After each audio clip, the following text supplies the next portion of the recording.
The Radio Whammo Breakfast. Wine Vault Radio with Jason Bryant from winevaulttv.com. He's back once again, last time for 2010. Jason Bryant, Jason_Bryant on Twitter. G'day there, Jason. G'day, and we've got a special guest. We certainly do. Dave McGregor, or Joe Greens on Twitter. How are you doing, David? Oh, hang on, let me put that on. That's better, yeah. Let me introduce you again. Dave McGregor, how you doing?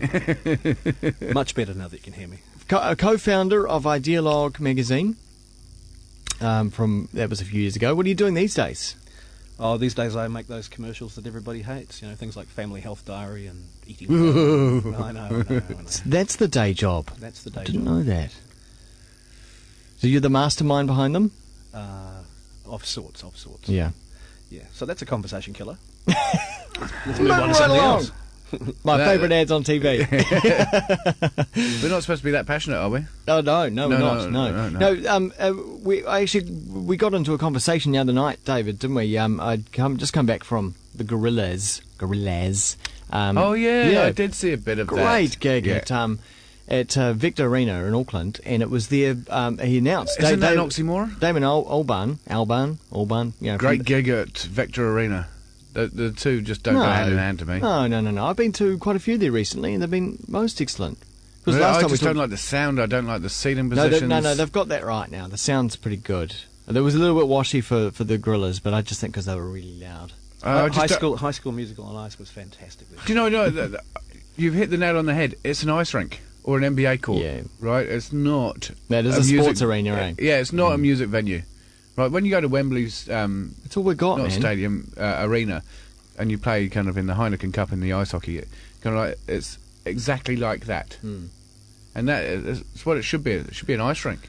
Yeah, but it's all we have. But anyway, just give we've back got Western Springs to the Gorillas. So Damon Albarn, you remember he was the head of Blur, yeah, and he was saying that was the last gig for the Gorillas, and it's a huge cast of Bobby Womack was there. You got members of De La Soul, all kinds of people as part of that band, and they said that was they chose to end their Auckland, tour at the end of the world, at the end of the world, the end of the tour, end of the world. Yeah, and I just felt like because he was trying to G up the crowd, and the crowd was very into it as we are as Kiwis. They paid the ticket price to be there, so obviously everyone who was there was into the music. Was it full? It was sold out. Yeah. But, I think he was looking for something extra. There was a lot of him trying to get the love from the crowd because, they were feeling it on stage that it was their last There's only one person gig. getting the love right now, and that's Santa. Yeah. Maybe. But anyway, I just felt that that the crowd couldn't quite get it over the line, couldn't quite deliver the full love that the band needed. You know what I mean? And I just felt that if he'd done it somewhere else, he probably would have got it. What, like Glasgow? I just had this nagging feeling, it's the Kiwis. We don't know. We can't show appreciation. It's not rugby. But you look at rugby. I mean, no matter how passionate we are about rugby, it's look at our role models. Colin Meads, Grizz Wiley. Not Paul Henry. What's the Henry bloke who runs the All Blacks? Graham. I mean, if you were to take a photograph of all of those guys having a great time, and it would be the same photograph, and you wouldn't. If you're having a good time, let your face know. It's. I was very surprised on my entry into New Zealand back in '98. I went to a rugby game and kind of previously experienced quite a few soccer games in the UK and also some rugby games as well. And kind of like there is a completely different atmosphere with UK rugby crowds because they've got the songs and they're created and they've been inventive and kind of it's not necessarily all flattering. Yeah. But they are passionate about their side. And also one of the things about the UK is that Wales play in Cardiff. They don't play anywhere else. England play in Twickenham. They played in Wembley for a while until Twickenham was rebuilt.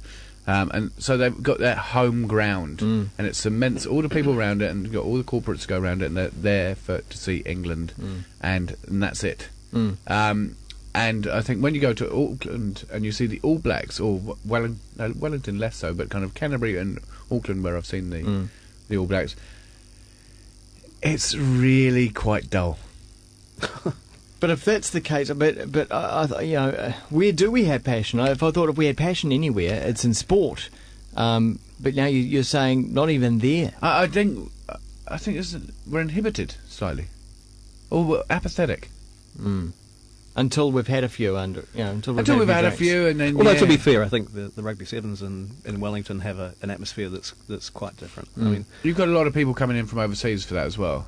well, there's that too. Yeah, and they what they do is they really make that a celebration, and I think that we should treat it like that. I love it. So, David, do you think we're passionate, but we hold it within? We don't show it.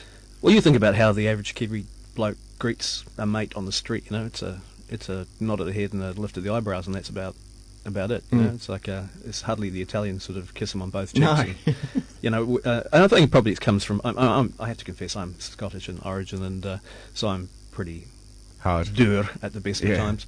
And I think part of our thing is our culture does come from England, Scotland, Ireland, and Wales. And you know, the last time the Scots got really passionate, you know, you can take my land, but you can't take my freedom. The bloke was hung, drawn, and quartered. So you know, the consequences of passion can be dire. Does the tall poppy thing fit into this somewhere as well? No one wants to put their hand up too high and be seen to be enjoying something too much. It's also like the rugby and the culture is very male and masculine, hard. You're not supposed to show emotion. It's look at its roots in New Zealand. It's kind of like that farming, traditional agricultural roots. As well as in the UK, you got all from public school and stuff. So the grassroots element, I think, kind of impacts. And I mean, they're tough, and you're not supposed to show emotion. I don't think that's true in every aspect of New Zealand culture, though, is it? I mean, you go to a Pacific Island sort of a PI celebration somewhere, and there's a real dynamic, exciting sort of feeling. I mean, Rap. Rap music, that's what I get from Pacific Island these days. They've got such a lovely culture. That's because there's a strong culture exists there. Do you think in Western... Maybe the thing here is singing. You can think about rugby games or soccer games in England, and people all sing together. Yeah. Pacific Islanders, they sing as part of their tradition. Yeah. I think it's because we don't have a common singing culture. We don't have a choral culture. That's why we don't have a good time. That's it. We can't unite in Is public. it? I just made that up, by the way. No, but that all stems from religion. Oh my God, here we go. It does. I mean, because you had that community, you had the church, and that was the voice, and that's where everybody learned to sing. And same throughout the Pacific Islands. It's all that kind of. It's a bit random, but have you ever seen The Piano? Yeah. I mean, that's one of the movies that New Zealanders get very excited about. That, and But Once have you Warriors. ever seen The Piano? It's kind of, I want to cut Yeah. my wrists every time I watch it. Exactly. And Once a Warriors, I want to beat up my family. Yeah. Yeah. And I had someone before I was moving out here. They said, "Have you seen Once More Warriors?" I said, "No." They said, "Well, you shouldn't, otherwise you won't move there." Yeah. That was a Kiwi. But there's another I think another aspect to Oi, crikey! Oh, that you was ought to get that on I slow think motion replay because that just grazed my eyebrow. I'm surprised you can't even smell it. I think that was the first spontaneous Singed. explosion during the during 1 Volt Radio that we've had. Normally, Jason's very controlled when he opens a bottle of bubbly. That was a shocker. It was. My goodness. It's carbonated, isn't it? It only fizz for a minute. This is made in a very traditional way, so it's got secondary fermentation. What do we have? We have? Well, I thought that the Australians. This is the thing. Yeah. The Australians had such a bad year politically, sporting, everything. It seems that I thought I'd end a note, despite it being Kiwi FM. And Kiwi wines that I've done kind of all year, we'd end a note with an Australian wine. Yep. And pink. Going against all the sporting tradition and the male kind of ego. Men can drink pink. We're just about to prove it. Except when it was that pink stuff we tried to drink the that other was week. New Zealand Sauvignon Merlot. Yeah. Sauvignon pink. What on earth possessed us to create something like that? I had no idea. But so yeah, this is my little thank you to you guys. It's been great knowing you this cheers, year. Jason. David. The end of the year, 2010. The highlights. What are your highlights? It's a pretty grim year, Jason. Really? Let's not dwell on it too much. Well, we've had the recession. That's a highlight. I'll tell you one of the highlights for me this year was the semi-permanent conference at the ART Centre. Fantastic gathering of some incredibly creative people on stage, but probably the biggest gathering of commercial creative people in the audience as well. The whole Aotea Centre was full, and I mean that was really exciting. I mean, being involved with Ideal Argument is one of the things that gives me a buzz. Is actually, and I guess if there's something that I'm excited by or passionate about, is developing the creative economy. So that I thought was a real high point for me. I haven't actually felt at any business conference ever such a buzz. And tell you what, because talking about the creatives and the recession in 2010, one thing I have noticed is that there has been the downturn in advertising for the endpoint being radio and TV and newspapers and magazines and whatnot, but there doesn't seem to be the recession happening within the creative advertising industry. Oh, I think it has. I mean, Yeah? advertising has been hurt very badly. And, With social media. Well, I don't think so much with social media. It's just that advertising. Well, maybe it is in part. I mean, advertisers are finding different ways to spend their money, and they're going directly to the media owners instead of going through advertising agencies. I mean, big agencies have taken quite a hit this year, I think. Yeah, and there's been a few layoffs? I think there's been a lot. Okay. But the thing is, you push creative down, they squirt out the side and start their own thing. Well, that's the thing. Yeah. There's just a lot of shuffling going on.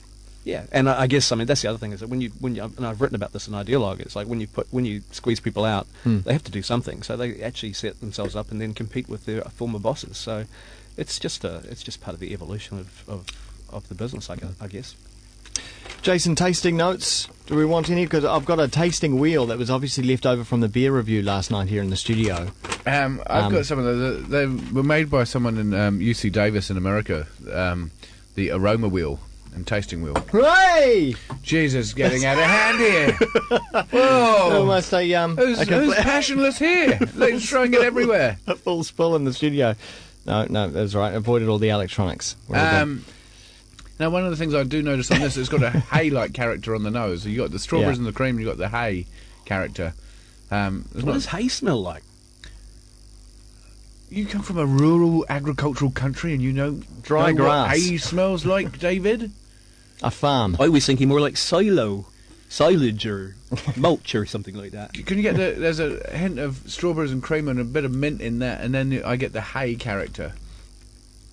An agricultural character, which is a positive, but It's not bad. It could be a bit colder. oh, yeah, it could be. Yeah, my car unfortunately was warm, and I put the bottle in. It's quite nice. It's sweet. It's fruit sweetness. It's fermented dry. Oh, well, drier on the drier side. I think it's a good for me. Pork belly because it's got good acid and cut through, and also Well, it tastes like pork belly. No, to match food. Oh, right, okay. Yeah. And salmon and also dessert. I would do that. Colour would go nicely with the salmon. Yeah. Mm-hmm. Yeah, salmon pink, onion skin.